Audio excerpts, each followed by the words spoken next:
episode of Behind the Wheel. My name's Mick. I'm the senior curator of the National Motor Museum.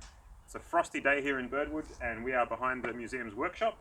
And this with me is a 1960 Dodge Phoenix. Really cool car, and believe it or not, this was considered a compact sedan when it came out in 1960. So this is the very first series of Dodge Phoenix. They kept building them, I think, until well into the 70s.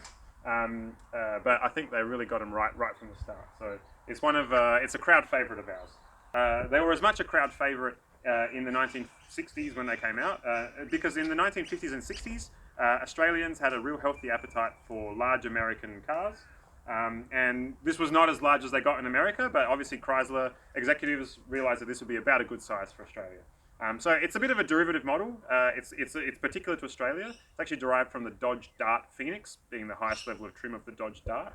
And because the government at the time wanted to stimulate, the Australian government, to stimulate car manufacturing in Australia, they offered tax credits for assembly locally.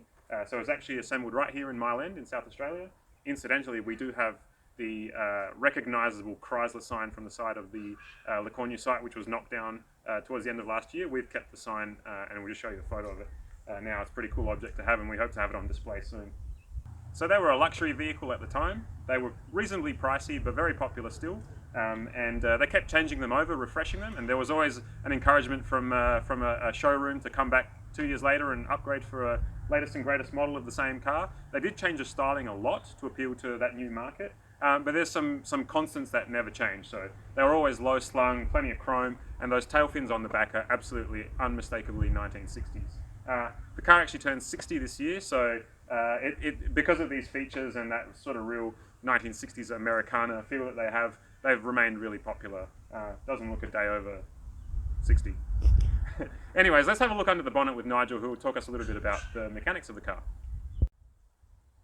How you doing, Nigel? This is one of your favourites, isn't it?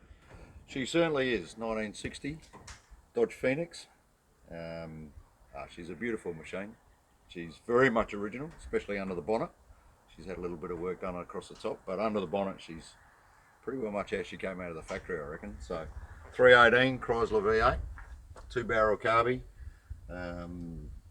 torque flight transmission with push button gear selection on it.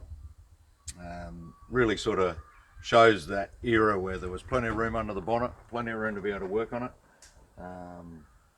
She's absolutely gorgeous, this girl. And pretty powerful for its time. Amazingly so for the weight that they actually carry. The 318 sort of complements it quite well, and she actually chugs down the road quite nicely. Very smooth to drive, real pleasure at the end of the day, and for something that is 60 years old, you actually wouldn't pick it as being that old. So really nice to just get in, cruise down the road. Fortunate to do the Beta Birdwood in it in 2017, and that was just such a dream to do. So yeah, I think it's about time we jump inside the car, go for a drive. What do you reckon, Mick? I reckon we should show everyone what this push-button torque flight transmission is. Sounds interesting. It is. Maybe we could switch it up a bit and maybe you could drive. Sounds amazing. Let's do it. Do it. Okay, now we're inside the Dodge Phoenix and Mick's got the wheel. So this will be interesting. You just can't wait to get that car started, can you? So that was easy. All right, now this is the interesting bit. Torque flight push-button transmission.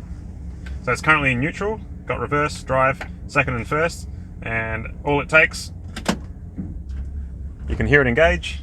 Take the handbrake. I'll take the handbrake off. Thanks for that, Nigel. That's all right, I am the driver around here. Apparently in emergency situations, that transmission did catch a few people off guard, so it was very new to Australia when it came along, and not everyone was used to it. Now, this is one of our favourite vehicles to drive because it just holds the road so nicely.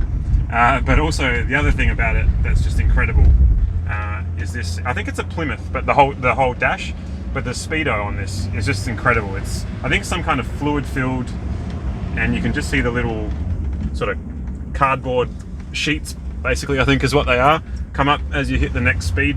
So just gone up to 10 mile an hour, and you see the 15 mile an hour one pop up now. It's really cool. And obviously the graphic design of the time, very hard to top. Otherwise, for a luxury vehicle, pretty simple inside. But it had everything. Mopar-matic Deluxe radio, and the vehicle was actually donated to the museum all the way back in 1981, which means it only had about 20 years on the road, which means it remained in very good condition, and it's been kept in very good condition, so you will not find, I don't think, a better Dodge Phoenix on the roads today. Not as original anyway. And some of you will have spotted it at a Beta Birdwood in the past. If not, we hope to see you at a Beta Birdwood in the future, and with any luck, I'll be the one driving it. Really? Could be some competition there. If I can beat you to it. Hope you all enjoyed it. Thanks for watching. See you guys.